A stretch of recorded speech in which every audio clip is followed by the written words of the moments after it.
অভিযোগ মাদকাসক্ত নিরাময় যে আমরা যে ছিলাম আমাদের ওই জায়গায় অনেক নির্যাতন করছে। তার পরিবারও এটা জানতো যে আপনি নেশা করেন না, ওরাও জানতো নেশা করেন না। জি জি জি, বাট দিস হলো রাগজিৎ হয়তো কয়েকদিন রেখে বের করবে। তাদের বলছিলাম যে আমি কোনো নেশা মেশা কোনো কিছু করি নাই। ওরা আমারে মানে বাইরে টর্চারিং করে বলতেছে যে তুই নেশাখোর, তুই স্বীকার করবি যে নেশা করস। আর একটা কাগজ দিছে যে জায়গায় বনসই কর যে তুই নেশাখোর। আমি বলছি যে আপনি ডাক্তারকে, আপনি যদি আমার পুরো শরীর চেক আপ করেন, যদি একটু কোনো নেশার যদি কোনো অংশ পান তো আমার শাস্তি হবে, যা শাস্তি দেন আমার শাস্তি মেনে নেব। এই যে এই ব্যক্তি মেহেদি পারভেজ চন্দন ভাই। আচ্ছা, মেহেদি পারভেজ চন্দন আওয়ামী লীগের এক নিকন চৌধুরীর খুব কাছের লোক। আচ্ছা, এখানে দেখতে পারতেছি টিয়া পাখি বাচ্চা, উনি তো নিকন চৌধুরীর খুব কাছের লোক। আচ্ছা, সে নৌকা মার্কায় দাঁড়াইছে অলরেডি, কিন্তু আমিও দেখছি, আপনিও দেখাইছেন। আমরা এটা শেখ হাসিনা ছবি নেই করছে, আর কিছু বলে যে এখন ক্ষমতায় শেখ হাসিনা আমাকে কি শিখতে পারবে, আমার সিরে দেখাইস, আর তোরা যদি আমার অভিশাপ বা অভিযোগ দেস আমার কিছু হবে না। কারণ এরা গার্জিয়ানরা বলতো যে আপনার ছেলে নেশা করে, আপনার ছেলে আপনার মারতে চায়, হ্যান ত্যান। ফ্যামিলি তো চিন্তা করে যে আমার ছেলে যদি এই কথা বলে, ফ্যামিলি চিন্তা করে যে ও সুস্থ হোক।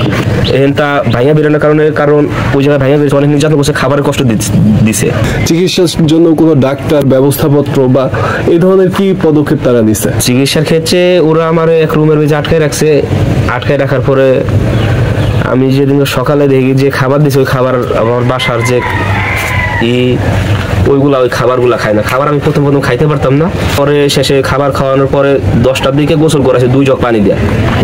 2 জগ পানি দিয়ে গোসল করাইছে, আর বলতেছে যে আমি বলছি যে আরো পানি দেন, বলে যে এর কোনো ব্যবস্থা নাই, এদিকে 2 জগ পানি দিয়ে গোসল হবে। আর নামাজের জন্য যদি কোনো কিছু করা হয় বলে যে তায়াম্মুম করে তুমি উজু করে নাও, ঠিক আছে। তার মানে ওদের যে ফান্ডামেন্টাল জিনিসগুলো, ডাক্তার আর খাবার, এই দুইটাই নেই, কোনো কিছু নেই বলতেছে। একজন সুস্থ ব্যক্তিরা পাগল বানায় রাখতো ওরা, আর ফ্যামিলির দেখাইতো যে আপনার ছেলে এখনো রাগজিৎ করে, আপনার ছেলে এখনো পাগল। আমার ফ্যামিলি যেমন 17,000 টাকা দিত, 17,000 প্রতি মাসে 17,000 টাকা দিত। কিছু বললে ওই পাইপ দিল বাইরে, আর বকাবকি করতে আসে, মারা তুলে এসে গালি দিত। আমার নাম মোহাম্মদ সলমান শেখ। আমার ফ্যামিলি আমাকে জাগরণ মাদকাসক্ত নিরাময় কেন্দ্রে চিকিৎসার জন্য দেয়। দিলি ভরা আমার ফ্যামিলি জানে যে ওই জায়গায় আমার সুস্থ চিকিৎসা হচ্ছে, কিন্তু ওই জায়গায় কোনো না ছিল কোনো ডাক্তার, না ছিল কোনো আমাদের ভালো খাবার দাবার, আমাদের কোনো সুস্থ কোনো চিকিৎসাই ছিল না। আমি আজ নেশা খাই 14 বছর ধরে, কোনো ডাক্তার ছিল না ওই জায়গা, না ওই জায়গা কোনো ডাক্তারের কোনো নাই, না প্রেসক্রিপশন কিছুই নাই। আমার গার্জিয়ান চুলকানোর জন্য ওষুধ দিত, তাও 2 বেলার ওষুধ দিলে রাত্রের বেলা একটা করে ওষুধ দিত, খাইতাম। আর তারা বেশিরভাগ ওই ওষুধগুলো রেখে দেয়।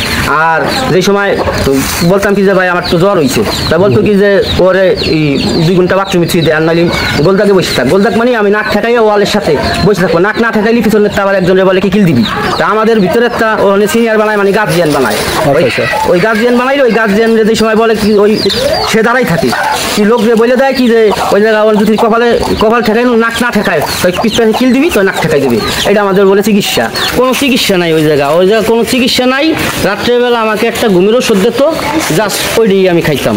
আচ্ছা, কোনো চিকিৎসা নাই, কোনো ডাক্তার না, কোনো ডাক্তারের কোনো রিহাবের অনুযায়ী তারা তো দাবি করে তাদের একজন সাইকিয়াট্রিস্ট আছে, 3 দিন আসে সপ্তাহে। না, কোনো নাই আমাদের চিকিৎসা।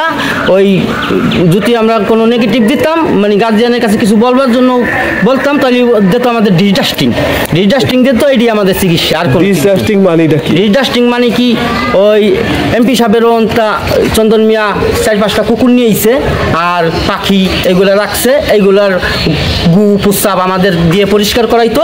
আমরা এইটাই বলে আমাদের সুস্থতা। এমপি সাহেব বলতে ফরিদপুরের এমপি নেক্সন চৌধুরী। জি, ও নেক্সন চৌধুরীর পালা 4টা কুকুর নিয়েছে, আর পাখি 4-5টা কুকুর আর পাখি এগুলো নিয়ে আসতো, এইটা আমাদের দিয়ে পরিষ্কার করাইতো। এইটা ডাস্টিং দিল্লি বলা বলতো কি যে এইটি তোমাদের সুস্থতা, মনের ময়লা পরিষ্কার করো। আর এই মনের ময়লা পরিষ্কার করার সময় গান গাও, মনের ময়লা পরিষ্কার করতেছি, আমাদের ডিডাস্টিং করতাম এই সময়, এটি আমাদের সুস্থতা। আচ্ছা, এটা বলতো মহাপরিচালক নিজে বলতো, বা মহাপরিচালকের ওইখানে যারা স্টাফ ছিল তারা জুয়েল সেই কথা বলতো যে। আর কিছু হইলি চন্দন মিয়া কইতো যে জুলাই বাইরাও যাবত আমলিক ক্ষমতা আছে, ওদের জুলাই বাইরাবি। 4টা কুকুর পালে, পাখি পালে, আর এইগুলা পালে ইত্যাদি পালে। এইগুলা আমাদের 4-5জন বন্ধু নিয়ে ওই জায়গা নিয়ে সে ওইগুলোর সেবা যত্ন করায়। আর আমাদের কোনো সেবা যত্ন নাই। ইলেকশন চৌধুরীর ছায়া যতদিন আমার মাথার উপর আছে ততদিন আমার বাল ছেড়ার মতন কায়দা কেন নাই, ওদের ঝুলেই বাইরে। আর আমরা ওই কথা শুনে আর সাহস পাইতাম না। আমার নাম মোহাম্মদ ফারুক, আমার ছেলের নাম মোহাম্মদ রমিম। আমারও বলছিল আমরা ছেলে দিল্লি সুস্থ হয়ে যাবে, ভালো থাকবে, ওই নেশাপানি করবে না। আমার ছেলে এমন ছিল না, নেশাপানি করতো নয়। তাই আমাকে সাথে পাকলামি করতে দিয়ে পরে আমরা ওখানে দিয়েছিলাম। দেওয়ার পরে তাতে গেলাম, দেওয়ার পরে বললো কি প্রত্যেক মাসে 15,000 টাকা করে দেবা। পরে আমি বললাম কি দেন, আমি গরিব মানুষ, কৃষিকাজ করে খাই, আমি অসহায় লোক, আমি 15,000 টাকা দিতে পারবো না। তো কত দেওয়া হবেন? তারা বললো কি 8,000 টাকার নিচে টাকা হবে না। পরে এসে তারা একবারে 3 মাসের অগ্রিম দিতে হবে। আমি বললাম কি 3 মাসের অগ্রিম দেবে, আমি তো এত টাকা নাই, না দিলে তাহলে আমরা ছেলে থাকতে পারবে না। পরে আমি বললাম কি একজন তাই মাইনে দিই। পরে একজন 50,000 টাকা সুদে হয়ে যায় না, তাকে 24,000 টাকা দিয়েছি। নেওয়ার পরে তারপরে তারা একটা স্লিপ ধরাইতেছে আমার। আমি গিয়ে স্লিপ পিসি গেলে মাল সাবানো যা যা লাগবে গেলে কিনে দেন। পরে আমি গেলাম মাল কী মাল লাগবে সব অনেক লেখা আছে, আপনি কিনে দেন।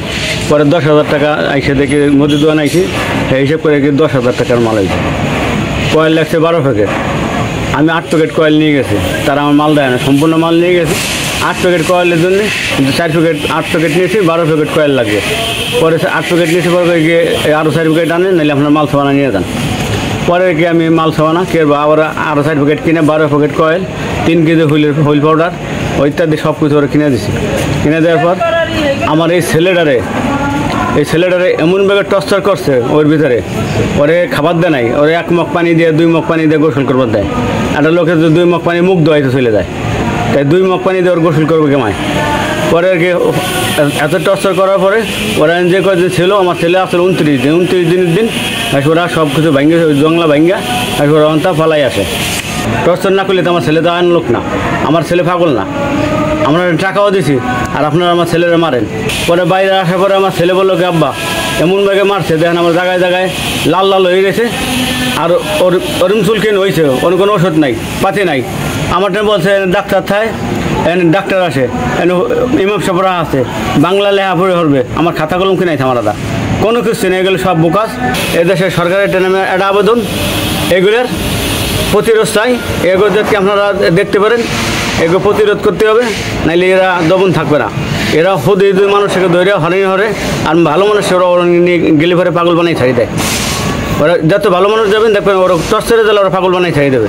ওকে খাবার দেয় না, ওকে যে খাওয়ায় ওই কুকুরে খায় না। আর লিখছেন সদ্যের বলে 4টা কুকুর আছে, এই কুকুরের গু পরিষ্কার করায় ওকদা, প্রস্তাব পরিষ্কার করায়, আর কুকুরের 3 বেলা শ্যাম্পু দেওয়া হয়।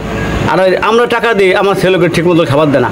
ওই কুকুরে যা খাওয়ায় আমার ছেলেকে এগুলো দেয় না। আমার কুকুরে খায় গোস্ত, আর আমার ছেলেকে দেয় ওদের ডাইল আর আলু ভর্তা। বলছিলাম চিকিৎসা কোন ডাক্তার দেখান, কী ওষুধ দেন, এগুলো আমার দেখান আমারে। কয়েক এইগুলো আপনার দেখান যাবে না, এই ফুটো আমার কাছে না। আমি ওগুলো খাবার দিয়েছেন, ভালো ভালো খাবার দিয়েছেন, এই খাবারগুলো ফুটো দেন। আমার সিসি ক্যামেরা আছে না, কয় না এগুলো সব ডিলিট হয়ে গেছে। এগুলো ওরা মিথ্যা কথা বলে।